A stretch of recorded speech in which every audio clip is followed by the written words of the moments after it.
Hello everyone, চৈতিস ওয়ার্ল্ডের আরেকটি নতুন ব্লগে তোমাদের সকলকে জানাই ওয়েলকাম। কেমন আছো তোমরা সবাই? আশা করি ভালো আছো, আমরাও খুব ভালো আছি। তো আজকে আমি তোমাদের সাথে শেয়ার করব আমার এই ছোট্ট পরিটাকে আমি ড্রাই ফ্রুটস কীভাবে খাওয়াই।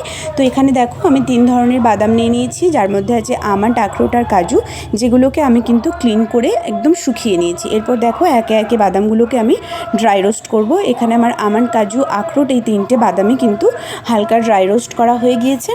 এরপর আমি এগুলোকে ঢাকনা দিয়ে ঢেকে রুম টেম্পারেচারে রেখে দেবো ঠান্ডা হওয়ার জন্য। তো বাদামগুলো এখন ঠান্ডা হয়ে গেছে। এরপর আমি মিক্সি জারে এক একটা বাদাম এক একবার করে নিয়ে পেস্ট করব। তোমরা কিন্তু খুব বেশি পেস্ট করো না, খুব বেশি পেস্ট করলে কিন্তু ড্রাই ফ্রুটস পাউডারটা প্রচণ্ড অয়েলি হয়ে যাবে, যেহেতু বাদাম থেকে প্রচুর তেল বেরোয়। তো এরকম হালকা মিক্সিতে একবার পেস্ট করে আবার ঢাকনা খুলে একটু দেখে নিয়ে আবার একবার পেস্ট করবে। তো দেখো আমি এক এক করে সব বাদামগুলোকে কিন্তু পেস্ট করে নিচ্ছি। এরকমভাবে কিন্তু তোমরা 7 থেকে 10 দিন মতো ফ্রিজ ছাড়াই রেখে খাওয়াতে পারো। আমি আমার মেয়েকে সেটাই করি। আর আমি দেখো একটা কফি কন্টেনার নিয়ে নিয়েছি। তো আমি এরকম কাঁচেরই জারে এটাকে রাখতে প্রেফার করি। কাঁচের জারে যে রাখা জিনিসগুলো ভালো, যার জন্য। তো তোমরাও এভাবে ট্রাই করতে পারো বাচ্চাদের জন্য। আমি কিন্তু মাম্মামকে এটা 1 বছর ওর বয়স হওয়ার পর থেকে ওকে খাওয়াই।